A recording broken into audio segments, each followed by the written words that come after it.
Chapter 8: The Cosmic Council, Forging Alliances and Shaping the Future. The space station buzzed with activity as representatives from various civilizations started to arrive in response to the invitation to join the Cosmic Council.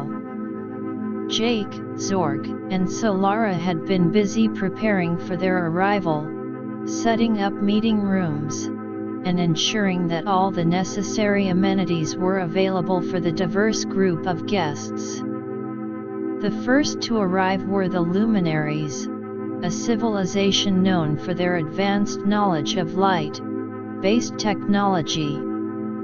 Their ships were sleek and emitted a soft, rainbow-like glow as they docked at the space station. The Luminary representatives, tall and slender with bodies that seemed to shimmer like prisms, stepped out of their ships with an air of grace.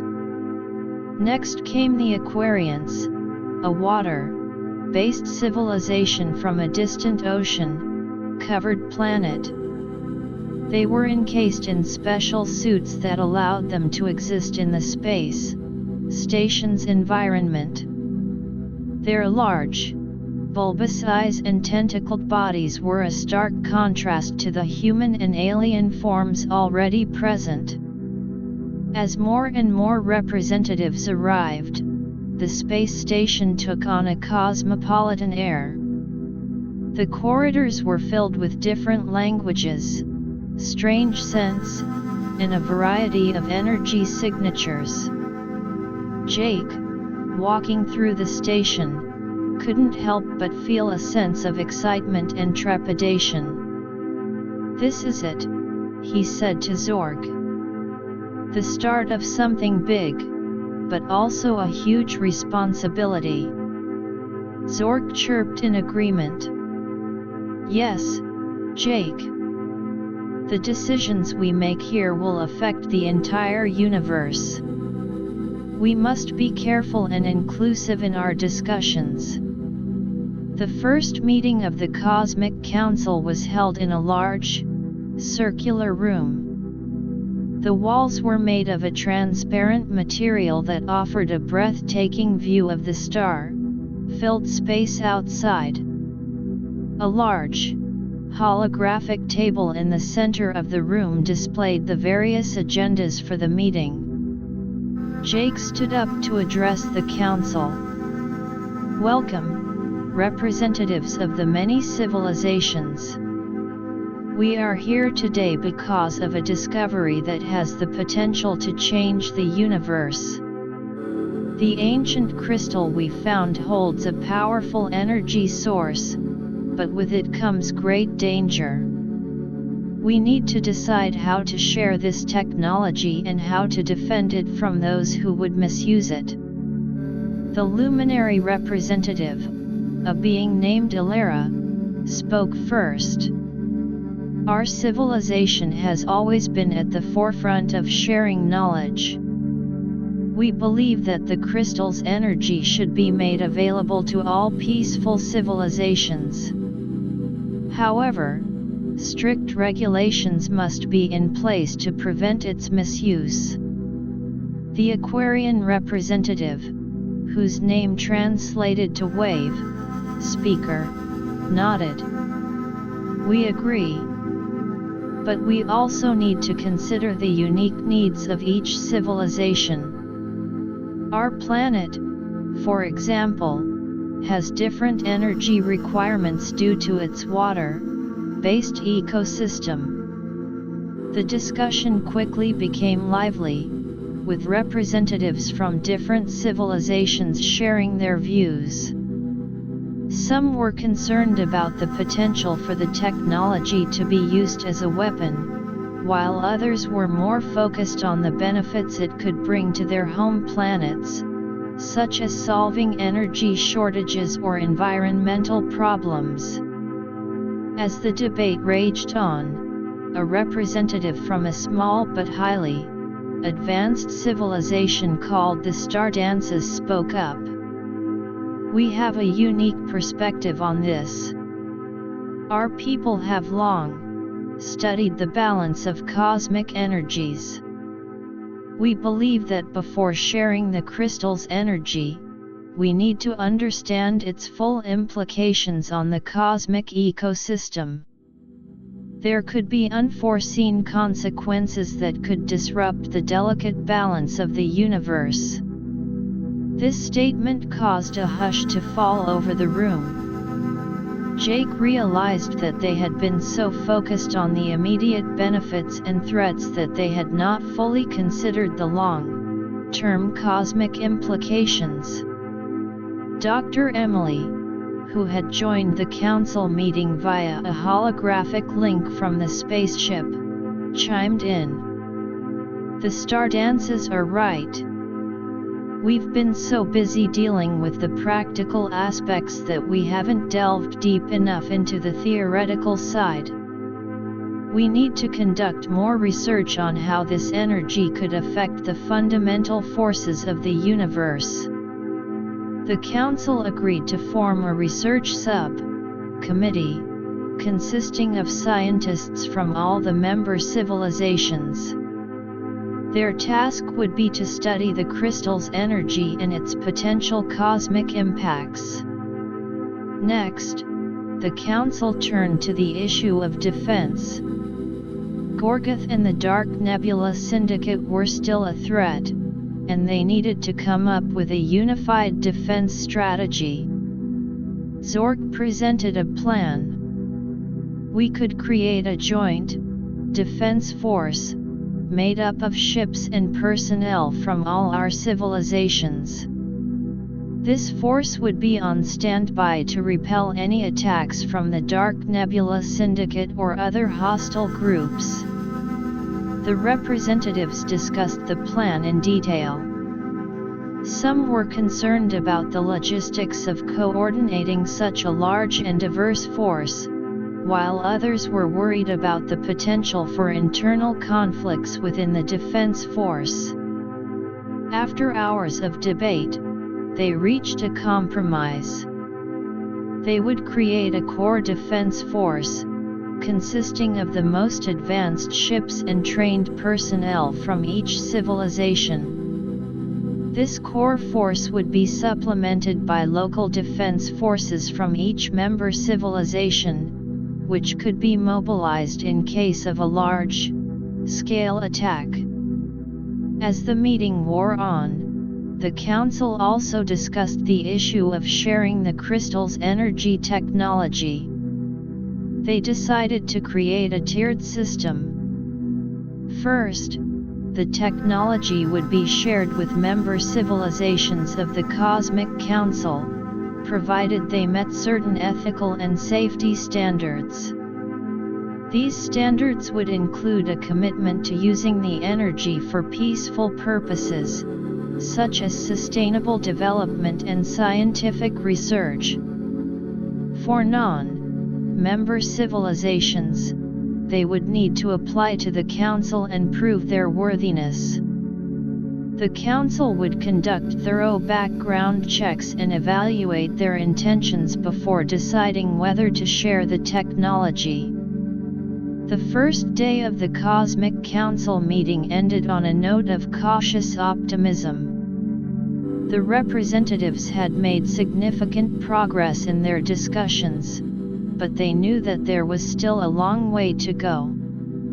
Over the next few days, the Council continued its work. The Research Sub-Committee started its studies, analyzing the crystal's energy from every possible angle. The scientists used a combination of their own advanced technologies and the knowledge gained from the crystal's research so far. The construction of the Joint Defense Force also began.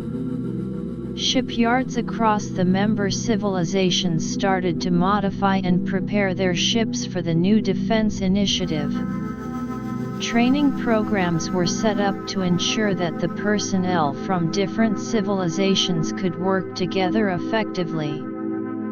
Back on Earth, the town was abuzz with the news of the Cosmic Council's decisions.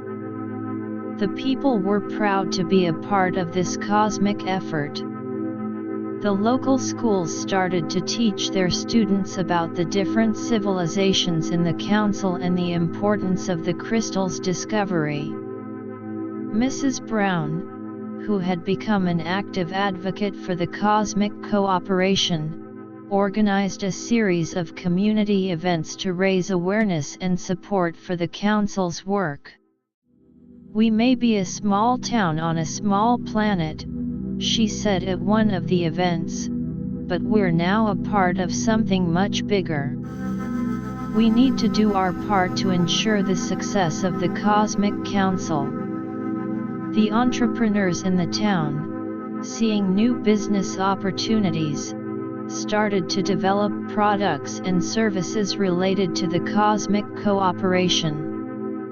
Some were working on creating cultural exchange programs between Earth and the other member civilizations, while others were exploring ways to contribute to the research and development of the crystal-based energy technology.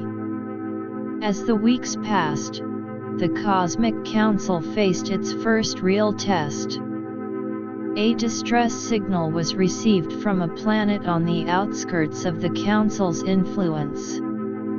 It was under attack by a group of pirates, who had somehow learned about the crystal's energy and were trying to force the planet to share its research. Jake, Zork, and Solara, along with the other council members, quickly decided to send the joint defense force to assist the planet. The core defense force, consisting of ships from the humans, the original aliens, the Aurelian, the luminaries, and the Aquarians, set off at full speed. When they arrived at the planet, they found the pirates' ships surrounding the planet's main spaceport. The pirates, seeing the approaching council ships, tried to flee, but it was too late. The Joint Defense Force launched a coordinated attack, using a combination of their different technologies. The Luminaries' light-based weapons blinded the pirates' sensors, while the Aquarians' water-based energy disruptors disabled their engines. The humans and the original aliens used their more traditional projectile and energy beam weapons to target the pirates' ships directly. In a matter of hours, the pirates were defeated. The people of the planet, grateful for the Council's intervention, expressed their interest in joining the Cosmic Council. This victory not only demonstrated the effectiveness of the Joint Defense Force but also showed the potential of the Cosmic Council to protect and unite civilizations. Back at the space station, the Council held a special meeting to discuss the new applicant. After a thorough evaluation, they decided to admit the planet into the Council. This was a significant step, as it showed that the Council was growing and becoming more inclusive. As the Cosmic Council continued to evolve, Jake knew that there would be more challenges ahead. But he was confident that with the unity and determination of all the member civilizations, they could overcome any obstacle. The discovery of the crystal had brought them together, and now, they were on a mission to shape the future of the universe in a way that was peaceful, prosperous, and sustainable. The Cosmic Council was no longer just an idea, it was a powerful force for good in the cosmos, and Jake was proud to be a part of it. The Research Sub-Committee also made some important discoveries. They found that the crystal's energy, if used in a specific way, could actually help repair damaged cosmic phenomena, such as black holes and dying stars. This new finding opened up a whole new set of possibilities for the Council.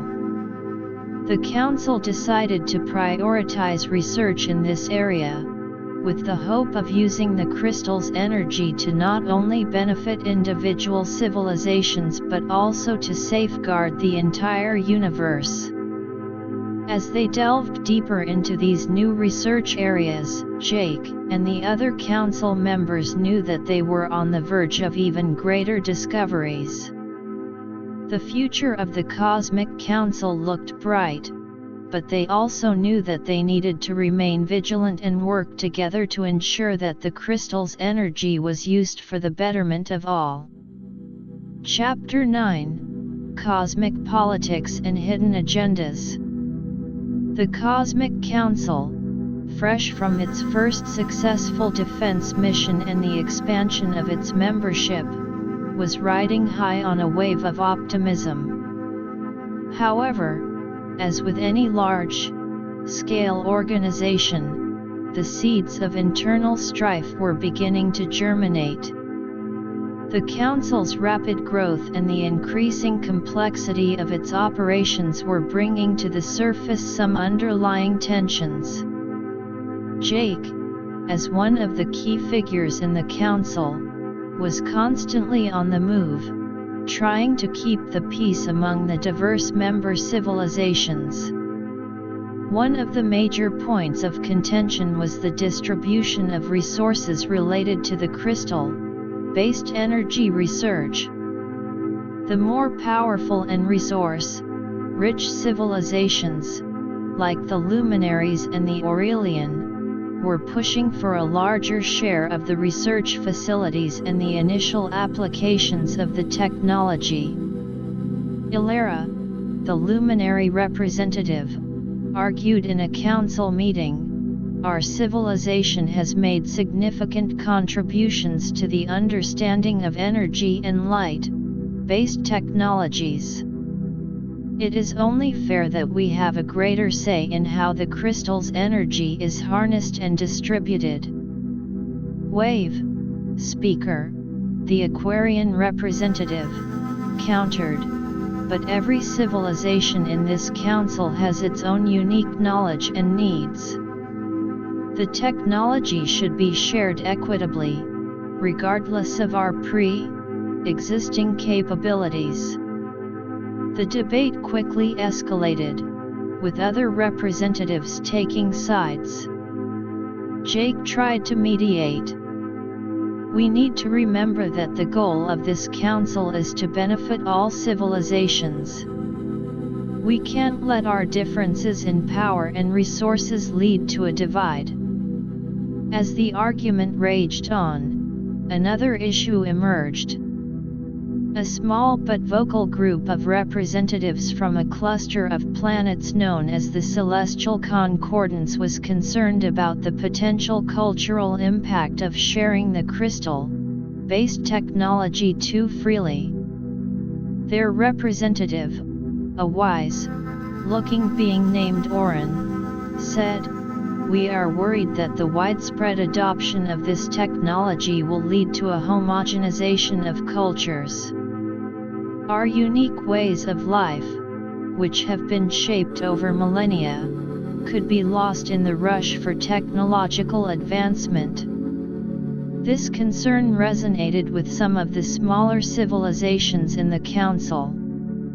They were afraid that they would be overwhelmed by the more dominant cultures and lose their cultural identities in the process of integrating the new technology.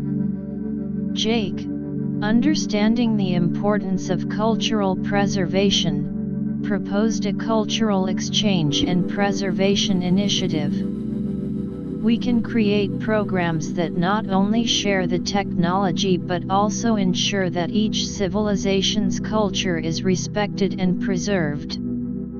This way, we can have technological progress without sacrificing our unique identities." While the Council was grappling with these internal issues, there were also signs of trouble from outside. The Dark Nebula Syndicate, though defeated in their previous attack, was rumored to be regrouping. There were reports of strange energy readings and sightings of their ships in the outer reaches of the Council's territory.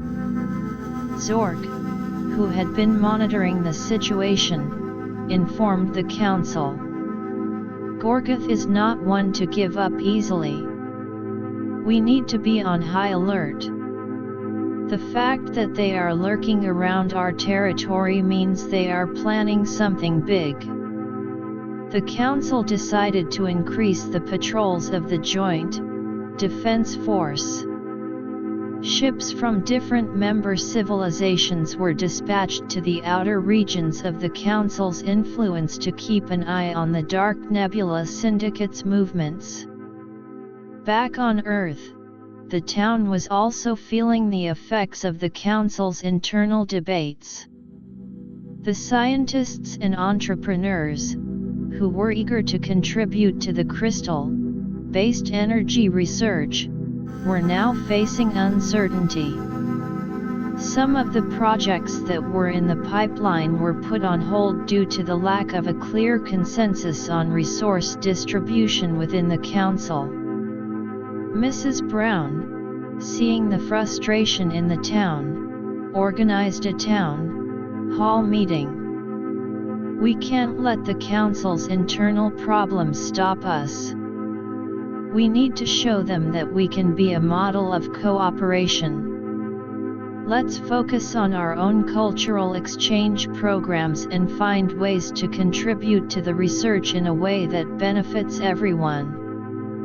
The people of the town took her words to heart. The local schools and universities increased their efforts in cultural studies, focusing on the unique aspects of Earth's many cultures. At the same time, the scientists and engineers worked on developing alternative research methods that could be shared with the Council, regardless of the resource sharing disputes. In the Council, Jake and a group of like-minded representatives were working on a compromise regarding resource distribution. They proposed a system where each civilization would be allocated resources based on their current technological needs and their long-term potential to contribute to the overall goals of the Council. This proposal was met with mixed reactions. Some representatives were still hesitant, worried that it would not fully address their concerns. But after days of negotiations, a modified version of the proposal was finally accepted. The Cultural Exchange and Preservation Initiative was also given the green light. A team of experts from different civilizations was formed to design the programs. They planned to start with a series of cultural exhibitions, where each civilization could showcase its unique art, music, and traditions. As the Council was starting to get back on track, a new and unexpected threat emerged. A previously unknown civilization, the Shadow Veil, made contact with the Council. Their message, transmitted through a complex energy-based communication system, was cryptic. We have been observing your activities with the crystal. Your actions are disturbing the balance of the universe. Cease your research immediately, or face the consequences. The Council was taken aback. Jake, Zork, and Solara convened an emergency meeting. We don't know anything about this Shadow Veil, Jake said. But their threat is serious. We need to find out more about them before we respond. The Council's intelligence teams were immediately mobilized. They started to analyze the communication from the Shadow Veil, looking for any clues about their location, technology, or motives. At the same time, the Joint Defense Force was put on even higher alert. Dr. Emily, who had been deeply involved in the crystal research, was worried. If this new civilization is so concerned about the crystal's energy disturbing the universe, there could be some truth to it. We need to review all our research findings and see if there are any signs that we've overlooked. The research sub-committee, which had been focused on the positive applications of the crystal's energy, now turned its attention to potential negative impacts. They pored over the data, looking for any indications that their work was causing some kind of cosmic imbalance.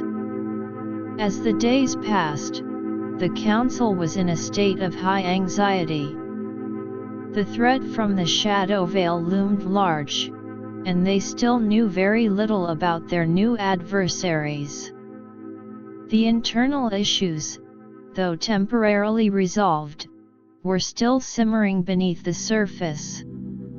The Joint Defense Forces patrols reported no signs of the Shadow Veil's ships, but the energy readings in some areas of space were becoming increasingly erratic. The Council was faced with a double-edged sword. They needed to defend themselves against the unknown threat while also ensuring that their research on the crystal was not causing more harm than good. Jake, feeling the weight of responsibility, addressed the council. "We're in a difficult situation, but we can't let fear drive our actions. We need to continue our research, but with even more caution. And we need to find a way to communicate with the Shadow Veil and understand their concerns." The Council agreed to send a diplomatic mission to try and establish communication with the Shadow Veil. A team consisting of diplomats, scientists, and cultural experts from different member civilizations was assembled. They were equipped with the most advanced communication and defensive technologies, ready to face whatever lay ahead. As the diplomatic team prepared to embark on their mission, the Council continued to monitor the situation closely. The future of the Cosmic Council and the entire universe seemed to hang in the balance. Jake, along with the other Council members, knew that they were at a critical juncture. The decisions they made in the coming days could either lead to a peaceful resolution or plunge the universe into a new and dangerous conflict. The diplomatic team, led by a seasoned Aurelian diplomat named Nova, boarded their specially equipped ship. The ship, a symbol of the Council's unity and determination, set off into the unknown, following the faint energy signatures that were believed to be associated with the Shadow Veil. Back on the space station, the rest of the Council waited with bated breath. The research sub-committee continued its review of the crystal research, while the Joint Defense Force maintained its heightened state of alert. Jake, unable to shake off the feeling of unease, spent hours poring over the data from the Shadow Veil's communication. He was looking for any hidden messages or clues that could help them understand their motives. As the diplomatic ship journeyed deeper into space, the crew started to encounter strange phenomena. The stars seemed to flicker in an unusual pattern, and the ship's sensors detected a strange energy field that was interfering with their navigation systems. Nova, the lead diplomat, tried to remain calm. "We need to be careful. These could be signs that we're getting closer to the Shadow Veil's territory. Activate all the defensive systems and keep trying to establish communication." The scientists on board worked feverishly to counteract the effects of the energy field on their sensors and communication devices. They were determined to complete their mission and find a peaceful solution to the growing conflict. Back at the council, the tension was palpable. The representatives were constantly updated on the diplomatic team's progress, or lack thereof. Zork, his eyes fixed on the monitoring screens, said, "If the shadow veil is powerful enough to create these kinds of energy disturbances, we're in for a tough fight if diplomacy fails." Solara nodded, her golden fur rippling slightly. "But we must exhaust all diplomatic options first.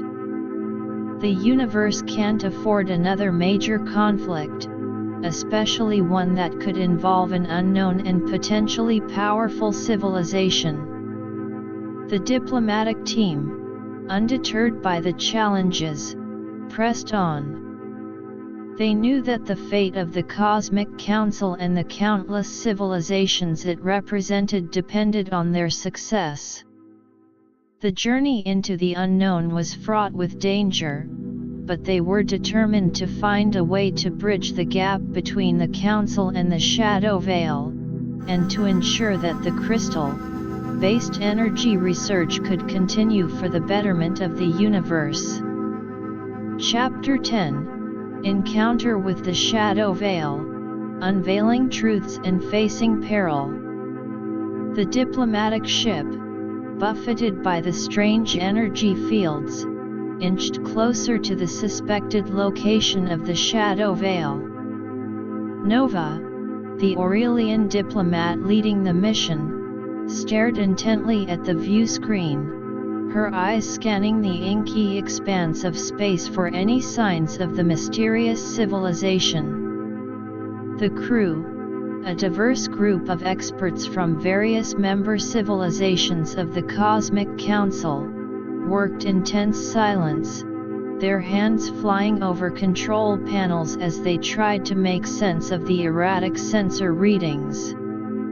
Suddenly, a bright flash of light filled the view screen. When the glare subsided, a massive, shadow-like ship materialized before them. It was unlike anything they had ever seen, a dark, amorphous shape that seemed to absorb the light around it. The ship emitted a low, menacing hum that sent vibrations through the diplomatic vessel. Nova took a deep breath and activated the communication system. "This is Nova of the Cosmic Council. We come in peace, seeking dialogue. We received your message and wish to understand your concerns." For a moment, there was no response. Then, a voice, deep and echoing, filled the ship's cabin. "You dare to come here, despite our warning? Your research on the crystal disturbs the very fabric of the universe. You must stop." Nova replied, "We understand your concerns, but our research is aimed at using the crystal's energy for the betterment of all civilizations.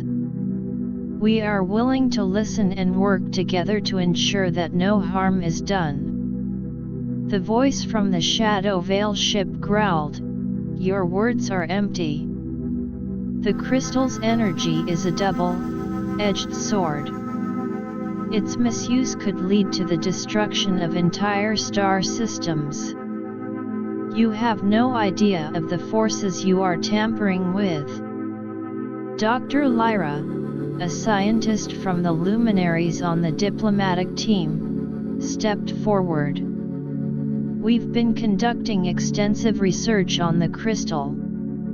So far, we've found ways to stabilize its energy and use it for beneficial purposes, like repairing damaged cosmic phenomena."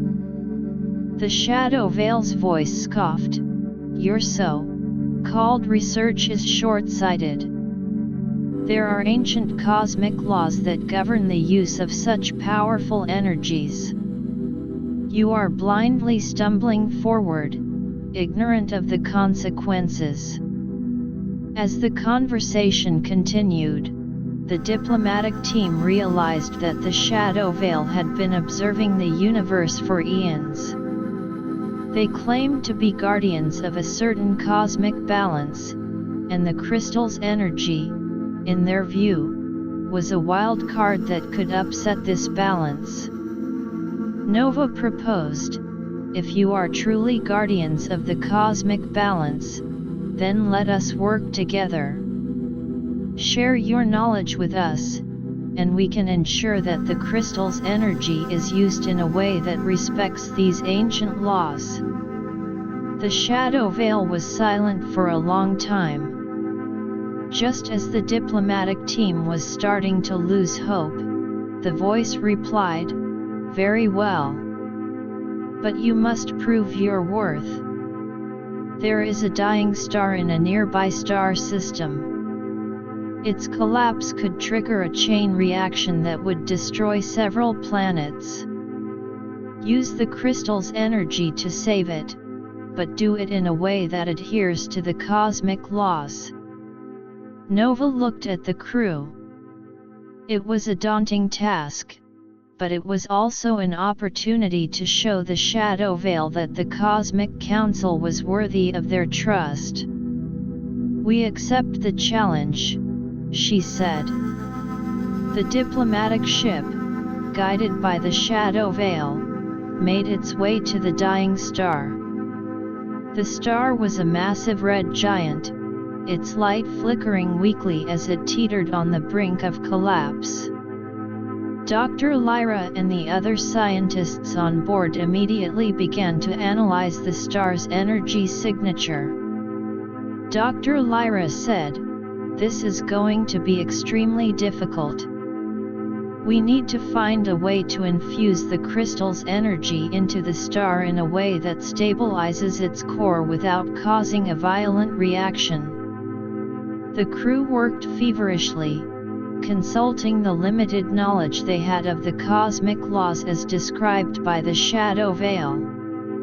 They adjusted the crystal energy extraction device, trying to find the right frequency and intensity. Back at the Cosmic Council space station, Jake, Zork, and Solara watched the live feed from the diplomatic ship with bated breath. The entire council was on edge, waiting to see if the team could succeed in their perilous mission. Jake said, "If they can pull this off, it could change everything. We might finally be able to work with the shadow veil and ensure the safe use of the crystal's energy." Zork chirped nervously, "But the risks are enormous. One wrong move, and that star could explode, taking the diplomatic ship and the nearby planets with it." On the diplomatic ship, the moment of truth arrived. Dr. Lyra gave the signal, and a carefully calibrated beam of crystal-based energy was directed towards the dying star. The energy surrounded the star, seeping into its core. For a moment, nothing seemed to happen. Then, the star's light began to brighten. The crew watched in awe as the star's energy signature started to stabilize. The dying star was coming back to life. The voice of the shadow veil filled the ship again. "Impressive. You have shown that you are capable of using the crystal's energy with some level of control. But this is just the beginning. There are many more tests and lessons ahead." Nova replied, "We are willing to learn. We understand the importance of the cosmic balance, and we want to be part of the solution." The shadow veil's ship materialized again. This time, a smaller vessel detached from it and approached the diplomatic ship. "We will send a representative to join your cosmic council. This representative will guide you in your future research and ensure that you do not veer off the path of the cosmic laws." Nova and the crew were relieved. It seemed that they had managed to turn a potential conflict into a chance for cooperation. The diplomatic ship, with the Shadow Veil's representative on board, set course back to the Cosmic Council space station. Back at the space station, the Council greeted the returning diplomatic team with a mix of relief and excitement. The news of their success spread throughout the Council, and the previously divided representatives were now united in their hope for a new era of cooperation with the Shadow Veil. The Shadow Veil representative, a tall, shadowy figure named Shade, stepped out of the ship. Shade's form seemed to shift and move like a living shadow, and its eyes glowed with an otherworldly blue light. Shade addressed the Council. "I am here to ensure that your research on the crystal aligns with the cosmic laws. The path ahead will not be easy, but if we work together, we can prevent a great catastrophe." Jake stepped forward. "We welcome you, Shade. The Cosmic Council is committed to learning from you and using the crystal's energy for the greater good." However, not all representatives were as enthusiastic. Some, like the representative from a civilization called the Solar Flare Federation, were suspicious of the Shadow Veil's motives. "How do we know you're not just trying to control us? This could be a ploy to take over the crystal's technology for yourselves." Shade's form rippled, as if in a sigh. "I understand your concerns. But the fate of the universe is at stake. The crystal's energy has the potential to either bring about a new golden age or destroy everything we know. We have no interest in conquest. Our only goal is to maintain the cosmic balance." The Council engaged in a long debate. Some representatives argued that they should trust the Shadow Veil, while others remained skeptical. Jake, once again, found himself in the role of mediator. "We need to give Shade a chance. But at the same time, we should establish safeguards to ensure that our sovereignty and the goals of the Council are not compromised." After much discussion, the Council agreed to a set of terms. Shade would be given a seat on the Council, but decisions regarding the crystal's research and technology would still require a majority vote. The Council would also continue its own independent research, with Shade's guidance, to verify the cosmic laws and their implications. As the days passed, Shade began to share some of the Shadow Veil's ancient knowledge with the Council. The Research Sub-Committee, now working closely with Shade, made some astonishing discoveries. They learned that the crystal was not an isolated phenomenon but part of a larger cosmic energy network. Dr. Emily, back from the spaceship and deeply involved in the new research, said, "This changes everything. If the crystal is part of a network, then using its energy could have far-reaching effects across the universe. We need to be even more careful." The Council, now more aware of the complexity of the situation, redoubled its efforts. The Joint Defense Force, in the meantime, continued to monitor the movements of the Dark Nebula Syndicate. There were still no signs of a major attack, but the Council knew that Gorgoth was still out there, waiting for the right moment to strike. The town on Earth, too, was affected by the new developments.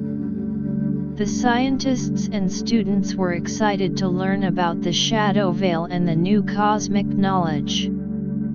The cultural exchange programs, which had been put on hold during the crisis, were now restarted with renewed vigor. Mrs. Brown, seeing the positive changes, said, "This is a new chapter for us. We need to embrace these new challenges and opportunities. The knowledge we gain from the Shadow Veil could help us not only in the cosmic arena but also in solving some of Earth's problems." As the Cosmic Council delved deeper into the research with the guidance of Shade, they also faced the task of integrating the Shadow Veil's ideas into their existing plans. The future still held many uncertainties, but for the first time in a long while, there was a glimmer of hope that they could truly master the crystal's energy and use it to create a better universe. Jake, looking at the unity and determination of the Council, knew that they were on the right track, but he also knew that there were many more hurdles to overcome before they could achieve their goals. The encounter with the Shadow Veil had opened a new door, and it was up to the Council to walk through it wisely. The Joint Defense Force, while on patrol, detected some strange energy readings near the outer edges of the Council's territory. It was a familiar signature. The Dark Nebula Syndicate was up to something. Jake, informed of the situation, called an emergency council meeting. "Gorgoth is planning something. We can't let our guard down, especially now that we're in the middle of this new cooperation with the Shadow Veil," Jake said. The council members discussed their options. Some suggested a pre-emptive strike, while others argued for increased surveillance. Shade, however, had a different perspective. The Dark Nebula Syndicate is a symptom of a larger problem. Their actions are driven by a thirst for power, which could disrupt the cosmic balance. We should use this opportunity to show them the error of their ways and bring them into the fold of the cosmic community. The council was divided. The idea of trying to convert Gorgoth and his syndicate seemed far-fetched to some, while others saw it as a chance to truly unify the universe. Jake, considering all the options, said, "We should try diplomacy first. But we also need to be prepared for a fight if they reject our offer." The council agreed to send a diplomatic envoy to the Dark Nebula Syndicate. The envoy, led by a wise old representative from the Aquarians, set off on their mission, hoping to bring an end to the threat and create a more peaceful universe. As they journeyed towards the suspected location of the Dark Nebula Syndicate, the fate of the Cosmic Council and the entire universe hung in the balance once again. Jake and the other council members could only wait and hope that this time, diplomacy would prevail. Chapter 11, Diplomacy on the Brink, Confronting the Dark Nebula Syndicate. The diplomatic envoy, led by the Aquarian representative named Deep Speaker, set out into the vast expanse of space towards the rumored location of the Dark Nebula Syndicate. Deep Speaker, with his large, intelligent eyes and long, flowing tentacles, was a respected figure among the Aquarians for his wisdom and diplomatic skills. The envoy consisted of representatives from different member civilizations of the Cosmic Council, each bringing their unique perspectives and communication abilities. As they approached the area where the Dark Nebula Syndicate was thought to be hiding, the ship's sensors picked up a complex web of energy signatures. The space was filled with a thick, dark nebula, which seemed to absorb and distort the light around it. Navigating through this nebula was no easy feat, and the ship's crew had to rely on advanced scanning technology to find their way. Suddenly, a group of Dark Nebula Syndicate ships emerged from the nebula, surrounding the diplomatic vessel. The ships were large and menacing, their black, spiky exteriors glinting in the faint starlight. A communication request came through, and Deep Speaker accepted it. Gorgatha's reptilian face appeared on the view screen. His red eyes glowed with a mix of anger and suspicion. "What do you want? Did you come to finish what you started?" Deep Speaker replied in a calm, measured tone. "We come in peace, Gorgath. The Cosmic Council understands that there has been conflict between us, but we believe there is a better way. We want to offer you a chance to join us and work towards a common goal." Gorgath let out a harsh laugh. "Join you? You expect me to believe that you're offering a genuine opportunity? You're just trying to deceive me so you can destroy my syndicate." Deep Speaker shook his head. "That's not the case. The Cosmic Council is focused on using the crystal's energy for the betterment of all civilizations. We've learned a great deal about the importance of the cosmic balance, and we know that your actions are disrupting it. By joining us, you can be a part of something bigger, something that will benefit everyone in the universe." One of the other representatives, a small, winged being from a civilization called the Aerial Flock, chimed in. "Think of the resources and knowledge you could access. Your syndicate could thrive in a peaceful and cooperative environment, rather than constantly fighting against the rest of the universe." Gorgatha's expression remained skeptical. "And what about the crystal? Will you share its power with us?" Deep Speaker nodded. "If you agree to abide by the rules and regulations of the Cosmic Council, and contribute to the preservation of the cosmic balance, then yes, you will have access to the benefits of the crystal-based technology, just like any other member civilization." The Dark Nebula Syndicate leader was silent for a moment, considering the offer. His crew members could be seen whispering among themselves on the view screen. Finally, Gorgath spoke again. "I need time to discuss this with my people. But know this, if this is a trap, you will all pay dearly." Deep Speaker replied, "We understand. Take the time you need. We will wait for your decision."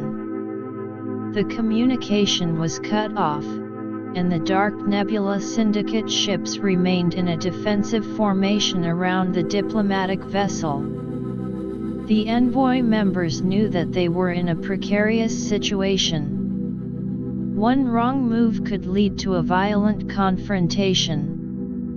Back at the Cosmic Council space station, Jake, Zork, Solara, and the other representatives were anxiously awaiting news.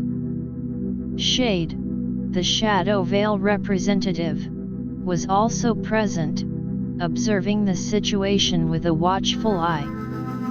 Jake said, "We're in a tough spot. Gorgoth is a difficult character to read. We don't know if he'll accept the offer or attack the envoy." Zork chirped in agreement. "But we had to try diplomacy.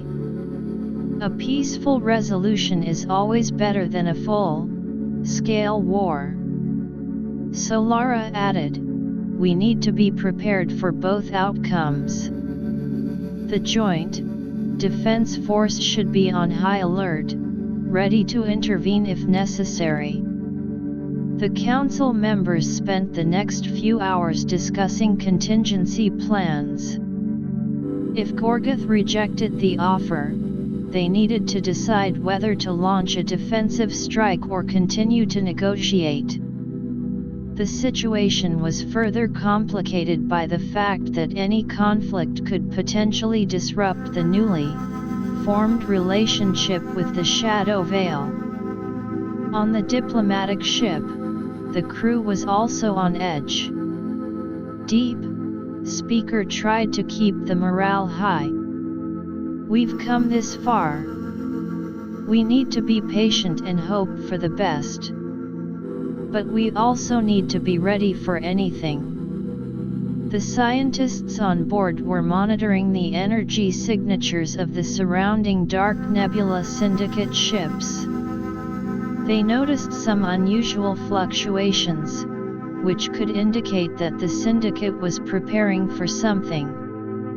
Dr. Lyra, the luminary scientist, reported, "These energy readings are erratic.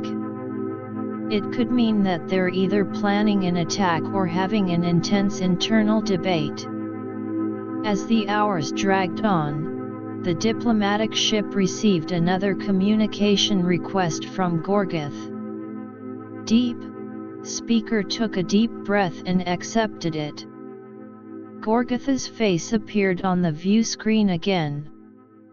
This time, his expression was less hostile, but still cautious. "I've discussed your offer with my people. We're willing to consider joining the Cosmic Council, but we have some conditions." Deep Speaker's tentacles twitched in anticipation. "Go on, Gorgoth. Let's hear your conditions." Gorgoth leaned forward. "First, we want a guarantee of our autonomy within the Council. We won't be pushed around or forced to abandon our ways completely. Second, we want a significant say in how the crystal-based technology is developed and distributed. After all, we've been in this fight for a long time, and we believe we have valuable insights."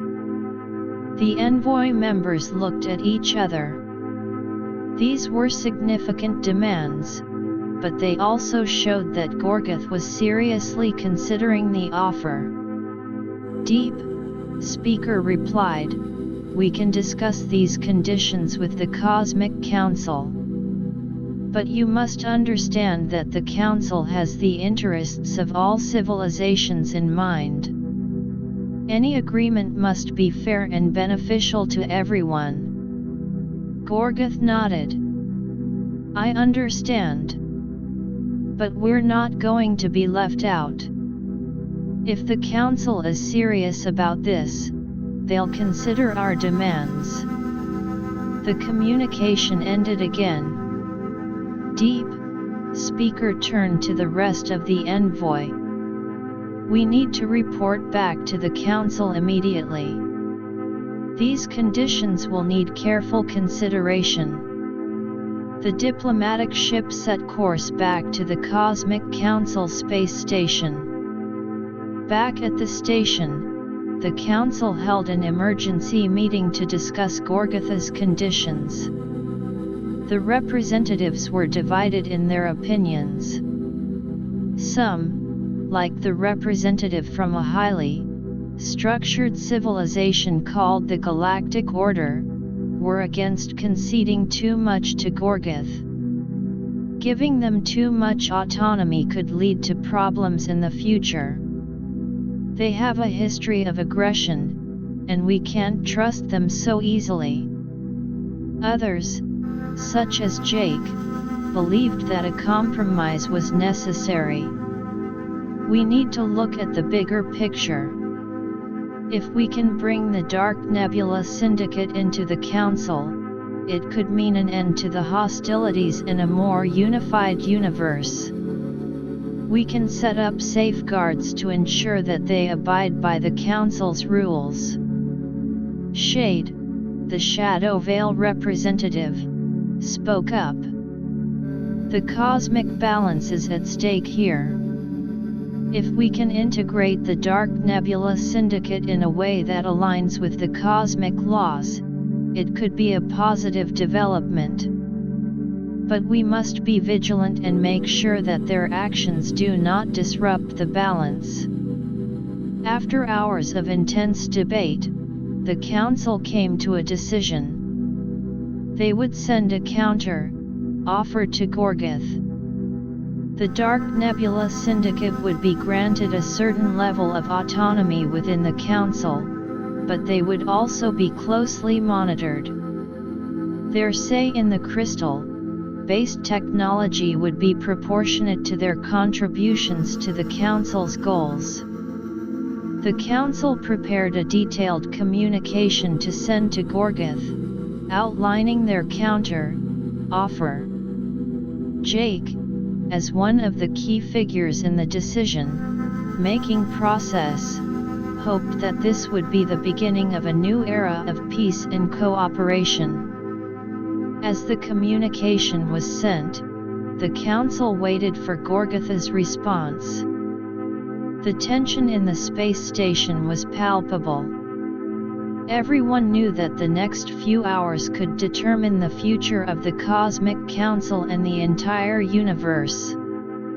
If Gorguth accepted the counter-offer, it would be a major victory.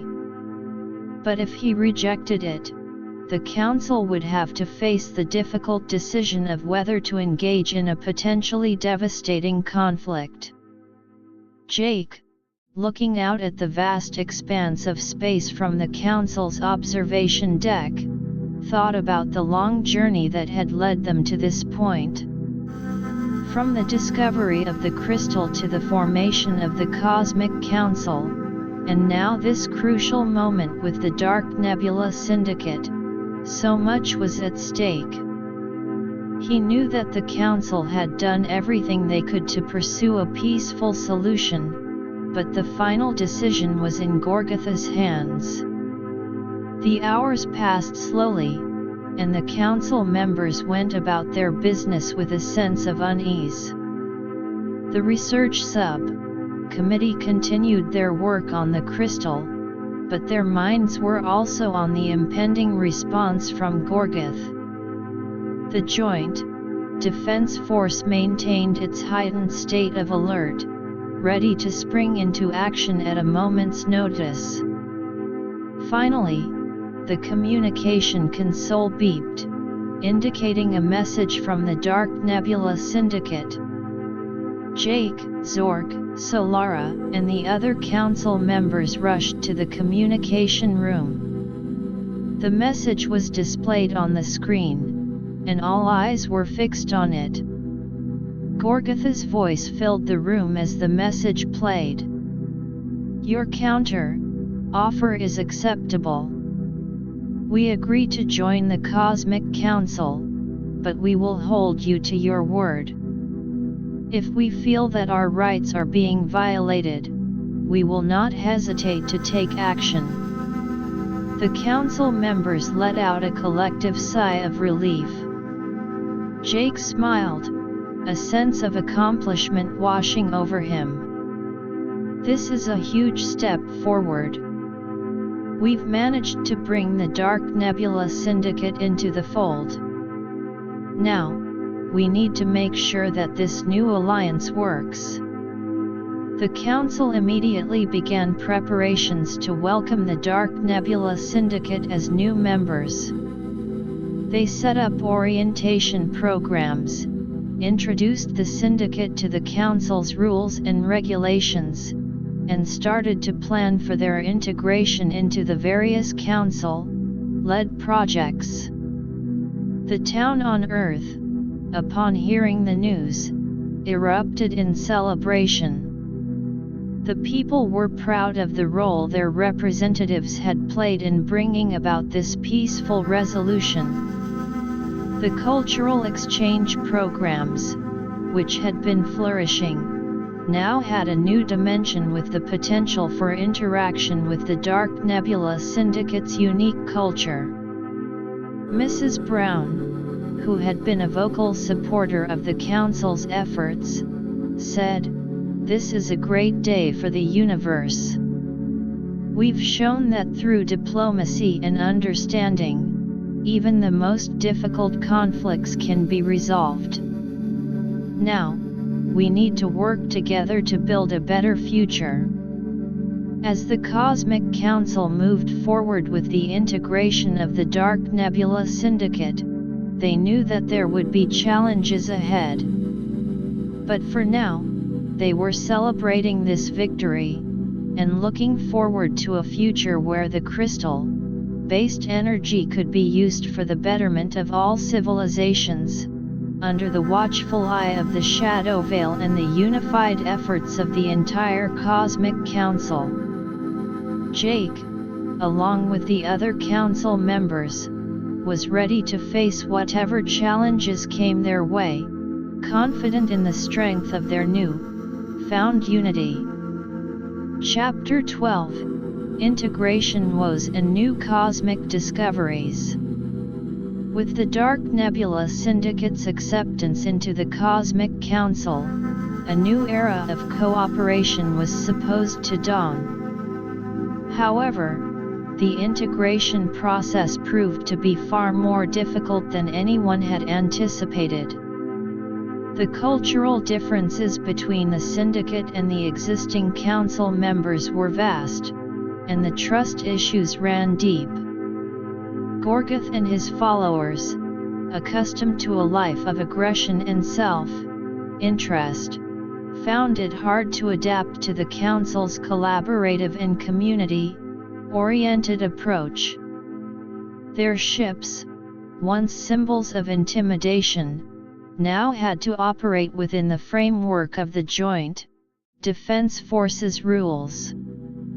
There were frequent misunderstandings and minor skirmishes among the crews from different civilizations. One day, a group of Dark Nebula Syndicate members clashed with some luminaries during a joint training exercise. The luminaries, known for their precise and coordinated maneuvers, were put off by the more chaotic and aggressive tactics of the syndicate members. Words were exchanged, and it almost escalated into a full-blown fight. Jake, upon hearing of the incident, rushed to the training area. "What's going on here? We can't have this kind of infighting. We're all part of the Cosmic Council now, and we need to work together." A luminary representative, his body shimmering with a mix of anger and frustration, said, "These guys don't seem to understand the concept of teamwork. They keep doing things their own way, without any regard for the rest of us." Gorgoth, who had also been summoned, growled, "We've always fought our own battles. This new teamwork stuff is just getting in our way." Jake knew he had to address the root of the problem. "Look, Gorgoth, the Council's way of doing things is different, but it's for the greater good. You have to understand that we're all in this together.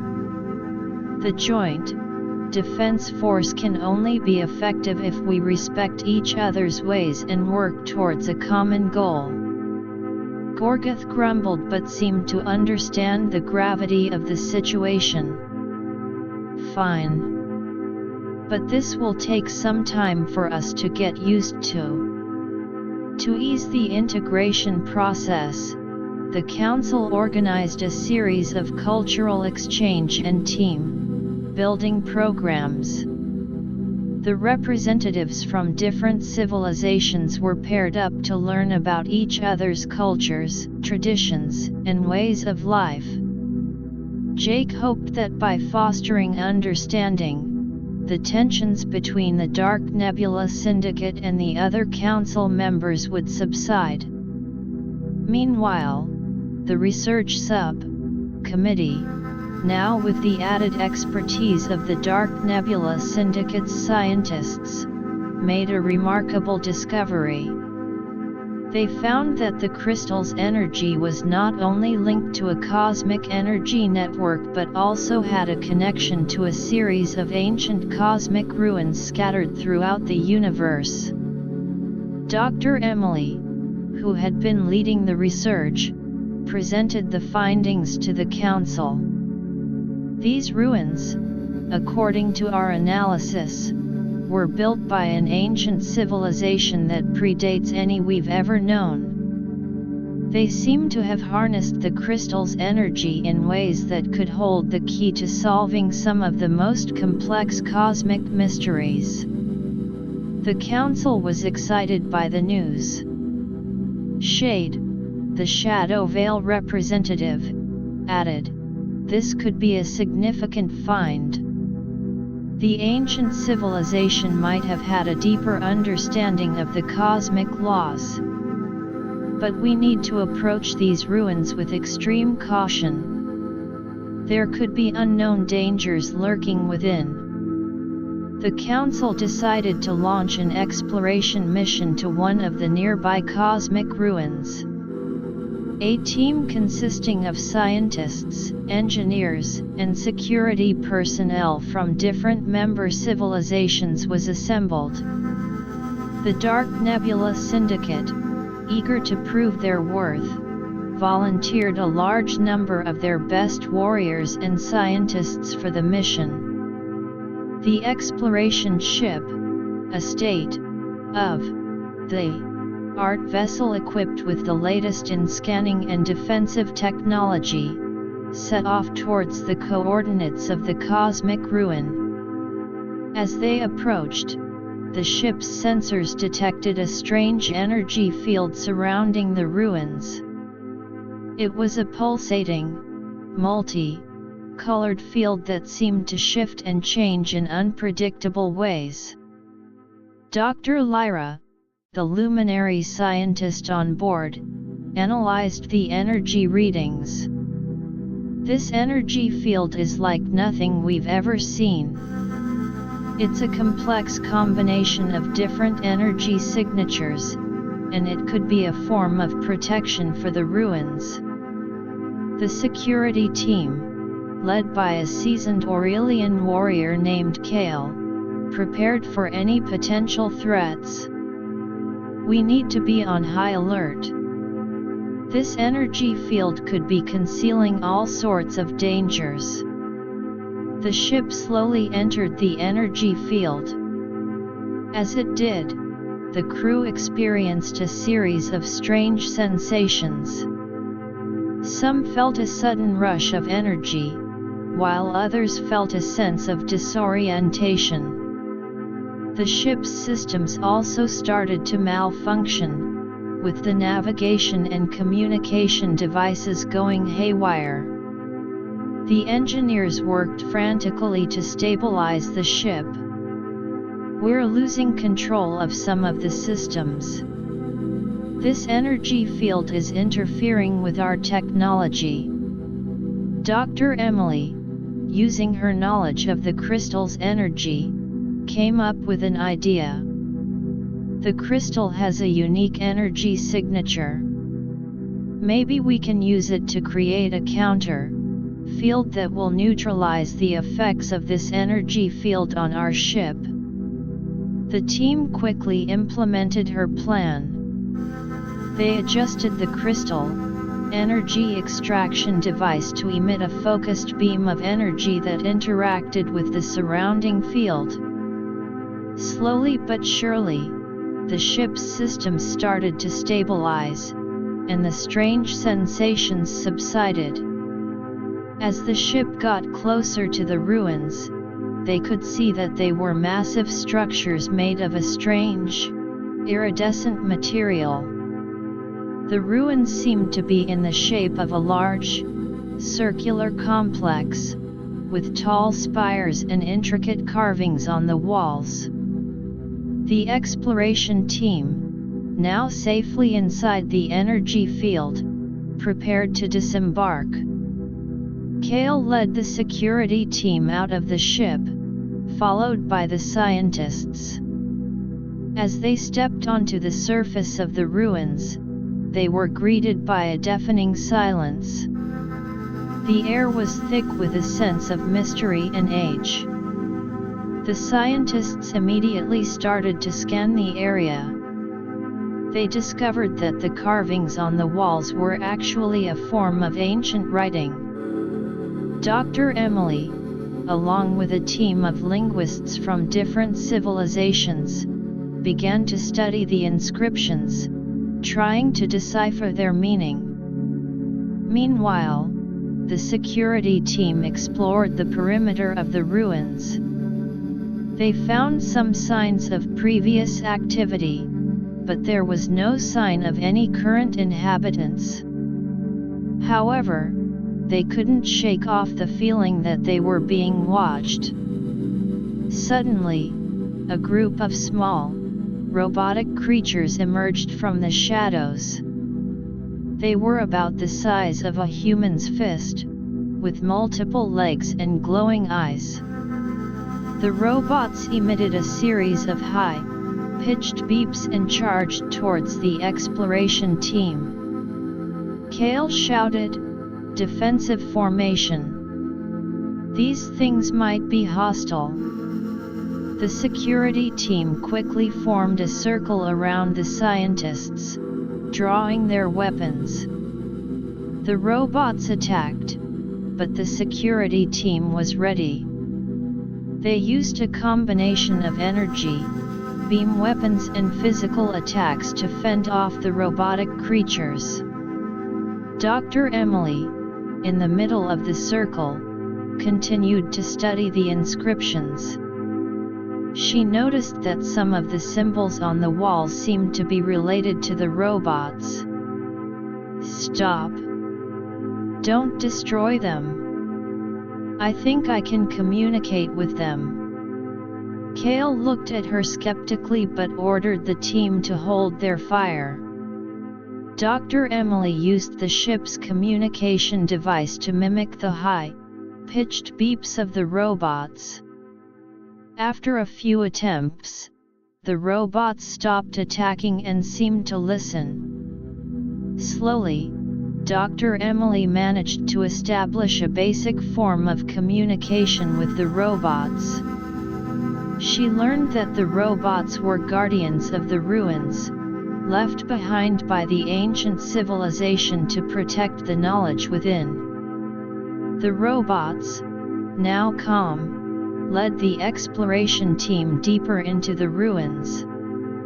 As they walked, the scientists were in awe of the advanced technology and architecture they saw.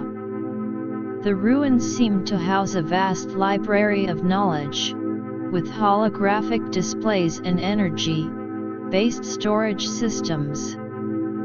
Back at the Cosmic Council space station, Jake and the other representatives were eagerly awaiting news from the exploration team. They knew that this discovery could have far-reaching implications for the Council and the understanding of the universe.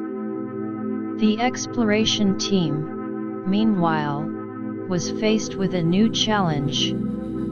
The energy-based storage systems in the ruins were deteriorating, and they needed to find a way to preserve the knowledge before it was lost forever.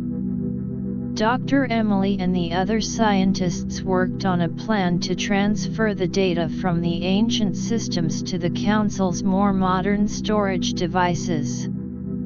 As they delved deeper into the ruins, they also discovered some clues about the ancient civilization's relationship with the crystal. It seemed that the crystal was not just an energy source but also a key to unlocking higher levels of cosmic consciousness. The exploration team knew that they were on the verge of a major breakthrough.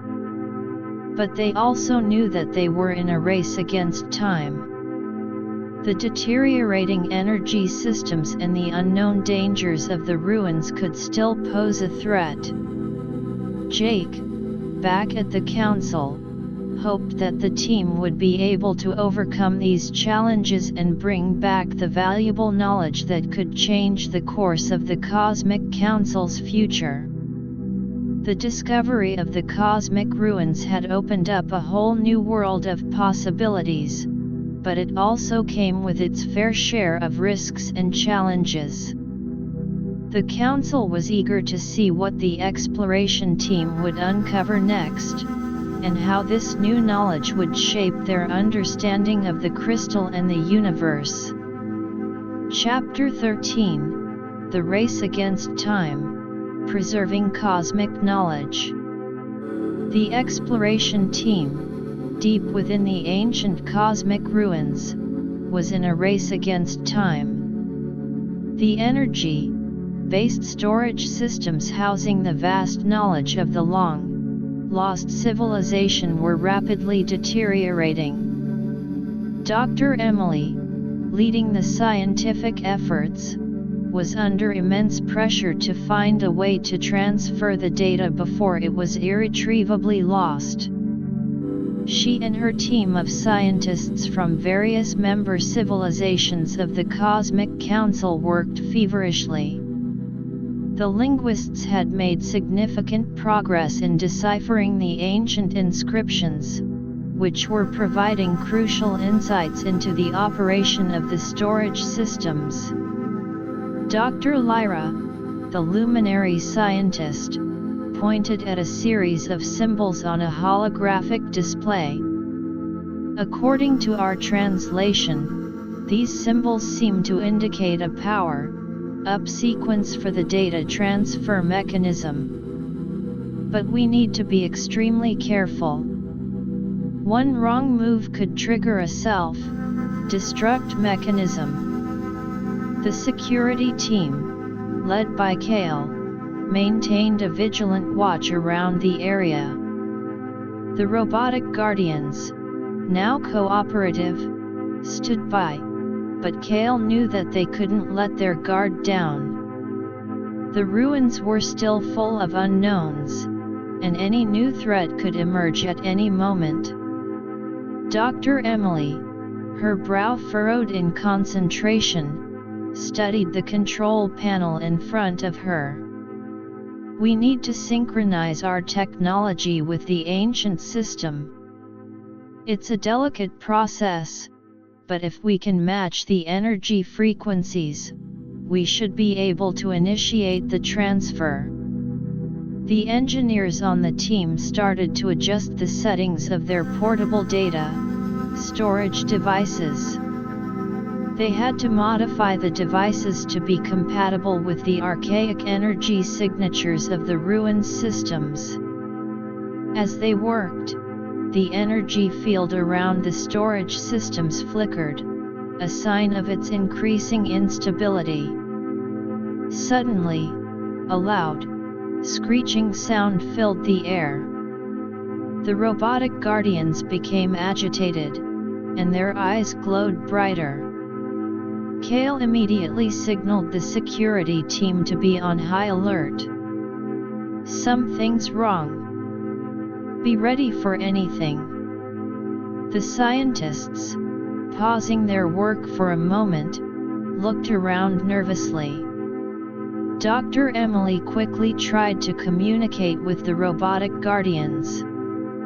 She used the same high-pitched beeps they had used earlier to establish communication. After a few attempts, one of the robots emitted a series of beeps in response. Dr. Emily translated, "There's a power surge in the main energy core of the ruins. We need to act fast, or the whole place could explode." The team was in a bind. They had to complete the data transfer before the power surge caused a catastrophic failure, but they also needed to ensure their safety. Kale made a quick decision. Half of the security team will help the scientists with the data transfer. The other half will try to find a way to stabilize the energy core. The team split up. The scientists, with the help of the security personnel, redoubled their efforts to synchronize the data transfer. The engineers were now working under extreme pressure, trying to fine-tune the energy frequencies. Meanwhile, Kale led the other half of the security team in search of the energy core. The corridors of the ruins were dark and filled with strange, pulsating lights. As they moved deeper, they could feel the intensity of the power surge increasing. After a short search, they found the energy core. It was a massive, glowing sphere, surrounded by a complex network of energy conduits. The sphere was vibrating violently, and sparks were flying from the conduits. One of the Dark Nebula Syndicate warriors, named Vark, said, "This looks bad. How are we supposed to stabilize this thing?" Kale studied the energy core for a moment. "According to the inscriptions we've seen, there should be a control panel somewhere around here that can adjust the power output." The team started to search the area. After a few minutes, they found the control panel. It was covered in a thick layer of dust and debris. Vark quickly cleared it, and they were able to see the ancient symbols on it. Kale, with the help of the linguist on their team, deciphered the symbols. "Okay, this button seems to be for reducing the power output. But we need to do it gradually, or we might cause a backlash." Back with the scientists, the data transfer was making progress. The energy frequencies were finally starting to match, and the first signs of data transfer were showing on their devices. Dr. Emily let out a sigh of relief. "We're on the right track. But we need to hurry." As Kale pressed the button on the control panel, the energy core's vibrations started to subside slightly. The power output decreased, but it was still unstable. He had to keep adjusting the settings, monitoring the energy readings carefully. The scientists, seeing that the situation was somewhat under control, focused on completing the data transfer. The storage devices were now filling up with the ancient knowledge of the lost civilization. After what seemed like an eternity, the data transfer was complete. Dr. Emily and her team let out a cheer. But their celebration was short-lived.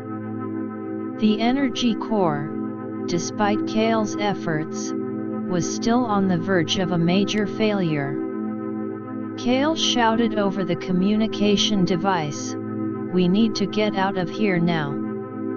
I can't hold this for much longer." The exploration team quickly made their way back to the ship. The robotic guardians, following them, seemed to understand the urgency of the situation. As they reached the ship, they quickly boarded, and the ship took off.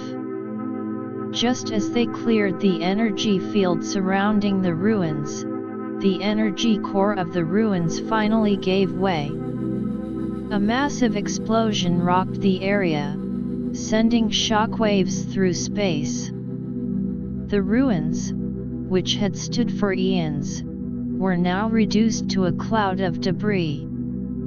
The exploration team, safe on the ship, looked back at the destruction with a mix of sadness and relief.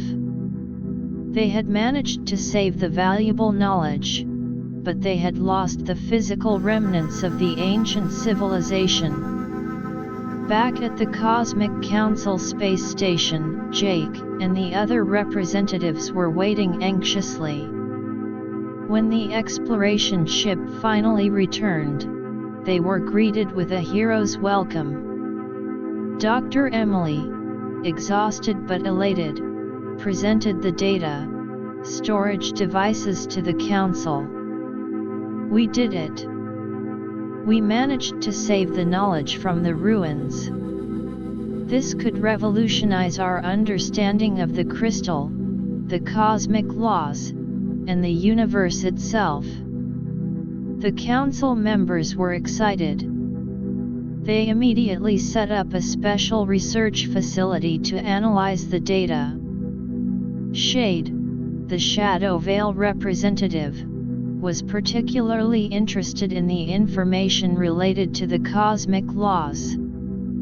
As the scientists started to delve into the data, they made some astonishing discoveries. The ancient civilization had a profound understanding of the crystal's role in the cosmic balance. They had used the crystal not only as an energy source but also as a means of communicating with other dimensions. One of the inscriptions, translated by the linguists, read, "The crystal is the key to the cosmic harmony. It connects the seen and the unseen, the physical and the spiritual. But its power must be wielded with the utmost care, for it can bring about either great enlightenment or utter destruction." The council realized that they had a responsibility to study this knowledge carefully. They needed to find a way to use the crystal's power in a way that was in line with the cosmic balance, as the ancient civilization had intended. The integration of the Dark Nebula Syndicate, which had been a source of concern, now seemed more important than ever. The skills and resources of all council members would be needed to fully understand and apply the new knowledge. Gorgith, seeing the importance of the discovery, stepped forward. "We'll do our part. This knowledge is too valuable to be wasted. We need to work together to ensure that the crystal's power is used for the good of the universe." Jake nodded. "You're right, Gorgith. This is a turning point for the Cosmic Council. We have a long way to go, but with everyone's efforts, we can make a difference." The council then decided to hold a series of workshops and seminars to share the new knowledge among all member civilizations. The town on Earth, upon hearing the news, was also excited. The scientists and students there were eager to contribute to the research. Mrs. Brown, who had been following the council's activities closely, said, "This is an opportunity for us to learn and grow. We need to support the council's efforts and see how we can apply this knowledge to our own world and the cosmic community." As the Cosmic Council delved deeper into the study of the ancient knowledge, they knew that there were still many challenges ahead. The crystal's power was still a mystery, and they needed to find a way to harness it safely. But for now, they were filled with hope and determination. The discovery of the ancient knowledge had given them a new direction, and they were ready to face whatever the universe had in store for them. The research teams, now armed with the new data, started to develop new theories about the crystal. They hypothesized that by understanding the crystal's connection to other dimensions, they could find new ways to stabilize its energy and use it for more advanced applications. The Council also had to deal with the political implications of the discovery. Other civilizations in the universe, upon hearing of the new knowledge, might try to obtain it for their own purposes. The Cosmic Council needed to strengthen its defenses and its diplomatic ties to ensure that the knowledge was used for the greater good. Jake, as one of the key figures in the Council, was constantly on the move. He had to coordinate the research efforts, manage the political relations, and ensure that the integration of the Dark Nebula Syndicate continued smoothly. As the days passed, the Council faced new challenges. A group of small, independent civilizations, jealous of the Council's discovery, started to spread rumors about the Cosmic Council's intentions. They claimed that the Council was hoarding the knowledge for its own gain and that the crystal's power was too dangerous to be used. Jake knew that they had to address these rumors quickly. He organized a series of diplomatic missions to these civilizations, to explain the Council's goals and to invite them to join the efforts. He hoped that by showing transparency and inclusivity, they could turn these potential adversaries into allies. The Cosmic Council, at a crossroads, had to balance the pursuit of knowledge, the integration of new members, and the defense of its reputation. Jake and the other council members were determined to overcome these challenges and use the crystal's power to create a more peaceful, prosperous, and enlightened universe. The journey ahead was long and difficult, but they were ready to face it head on, united in their vision for the future. Epilogue: The Cosmic Legacy, Forging a New Era. The Cosmic Council, amidst the swirl of rumors and newfound knowledge, faced a defining moment in its existence. Jake, shouldering the weight of leadership, knew that the Council's response to the spreading misinformation would determine its future and the fate of the universe's harmonious development. The diplomatic missions dispatched by Jake were met with varying degrees of receptivity. Some of the smaller civilizations were initially suspicious, their eyes fixed warily on the Cosmic Council's growing power. However, as the Council representatives patiently explained their vision of using the crystal's knowledge for the betterment of all, a glimmer of hope began to emerge. In one such encounter, Jake himself met with the leaders of the Stellar Cluster Alliance, a group of independent civilizations known for their technological prowess in stellar energy manipulation. The meeting took place on a neutral space station, its halls filled with an air of tension. Jake addressed the assembly. "We understand your concerns. The discovery of the ancient knowledge and the power of the crystal is a double-edged sword.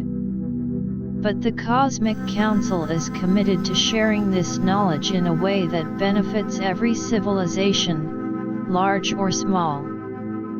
We believe that by working together, we can prevent the misuse of this power and create a universe where all can thrive. A leader from one of the civilizations, a tall, slender being with bioluminescent markings, stood up. How can we be sure? There are many in the universe who would use this power for conquest. What safeguards do you have in place? Jake smiled reassuringly. We have established strict regulations within the council.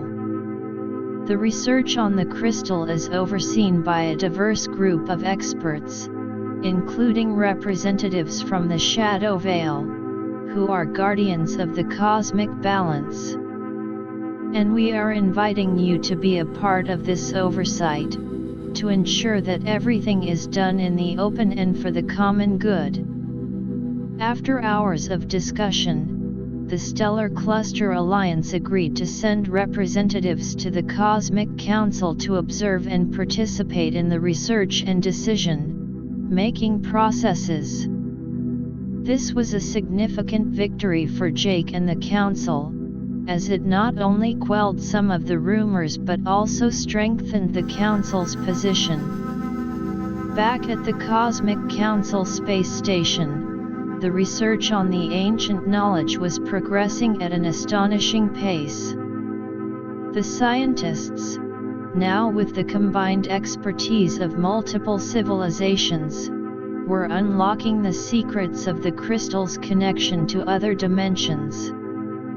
Dr. Emily and her team discovered that the crystal could be used to create stable wormholes, shortcuts through space, time that would revolutionize interstellar travel. However, this discovery came with its own set of challenges. The energy required to create and maintain these wormholes was immense, and any miscalculation could lead to catastrophic consequences, such as the formation of many black holes. Shade, the Shadow Veil representative, was crucial in guiding the research. The ancient civilization knew the risks well. They had a system of checks and balances in place. We need to replicate that, but adapt it to our current technology. The Council, realizing the potential of this discovery, decided to create a special task force dedicated to wormhole research. This task force would be made up of the most brilliant scientists and engineers from all member civilizations, including the Dark Nebula Syndicate. Gorgoth, who had been gradually integrating into the Council, took an active role in the task force. His warriors, now trained in the Council's ways of cooperation, provided security for the research facilities. The once feared Dark Nebula Syndicate members were now seen as valuable assets, their aggressive nature channeled into protecting the future of the cosmic community. As the research on wormholes advanced, the Cosmic Council also focused on sharing the other aspects of the ancient knowledge.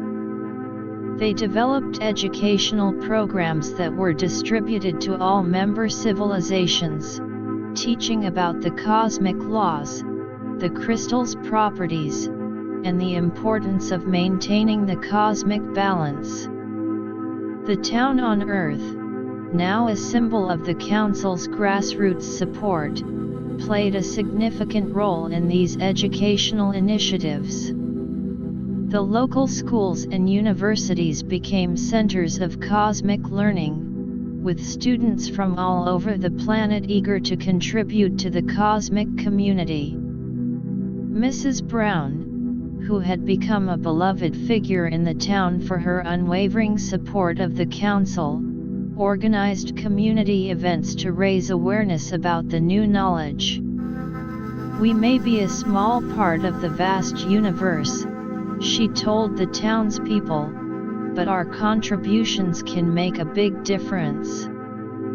Let's learn all we can and share it with others. The cultural exchange programs, which had been a cornerstone of the Council's unity building efforts, also received a boost. With the new knowledge, civilizations were able to share more profound aspects of their cultures, based on their different understandings of the cosmic laws. The luminaries, for example, shared their art forms that were inspired by the manipulation of light energy, which was now better understood in the context of the crystal's power. The Aquarians presented their unique musical traditions, which were linked to the ebb and flow of cosmic energy, as described in the ancient inscriptions. As the years passed, the Cosmic Council's influence grew. More and more civilizations, impressed by the Council's commitment to the greater good, joined the alliance. The rumors that had once threatened to undermine the Council were long forgotten, replaced by a sense of trust and unity. The wormhole research finally bore fruit. The task force, after countless trials and errors, managed to create a small, stable wormhole in a controlled environment. This was a moment of triumph for the entire cosmic community. Jake, standing in the observation deck of the research facility, watched as the shimmering portal of the wormhole opened. "This is just the beginning," he said to Zorg, Solara, and the other council members gathered around. "With this technology, we can explore the universe like never before, share resources, and build stronger bonds between civilizations." The Council wasted no time in planning the first interstellar journey through the wormhole. A team of scientists, diplomats, and explorers was assembled, representing the diversity of the Cosmic Council.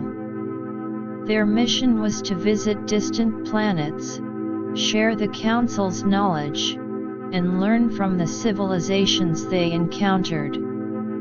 The day of the launch arrived.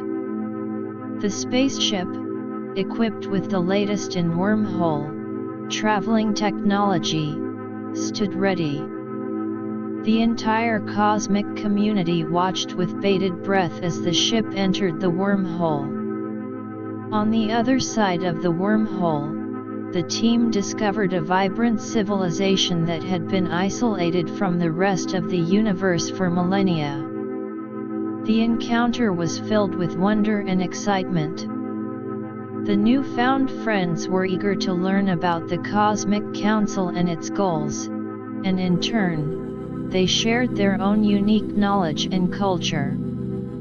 Back at the Cosmic Council, the news of the successful encounter spread like wildfire. The Council's reputation soared, and more civilizations expressed their interest in joining. The Cosmic Council had truly become a beacon of hope in the universe, a symbol of what could be achieved through cooperation, knowledge sharing, and a commitment to the greater good. As the years turned into decades, the Cosmic Council continued to thrive. The crystal's power was harnessed in a multitude of ways, from providing clean energy to distant planets to healing damaged cosmic phenomena. The cultural exchange programs had created a rich tapestry of cosmic culture, where the differences between civilizations were celebrated rather than feared. Jake, now an elder statesman of the Cosmic Council, looked back on the journey with a sense of pride. From the humble beginnings in the scrapyard on Earth, to the discovery of the crystal, the formation of the Council, and the countless challenges they had overcome, it had been a remarkable odyssey. The Cosmic Council had left a lasting legacy. It had shown that even the most powerful forces in the universe, like the crystal's energy, could be used for good when guided by wisdom, cooperation, and a shared vision. The universe, once a place filled with potential conflict and isolation, was now a vibrant community of interconnected civilizations, all working towards a common future. The final chapter of this cosmic story was not an end but a new beginning. The Cosmic Council, with its ever-expanding membership and knowledge, was poised to explore new frontiers, both in the physical universe and in the realm of understanding the cosmic laws. Jake, along with the other founding members, knew that their work would continue to inspire generations to come, as the universe embarked on an exciting new era of peace, prosperity, and discovery.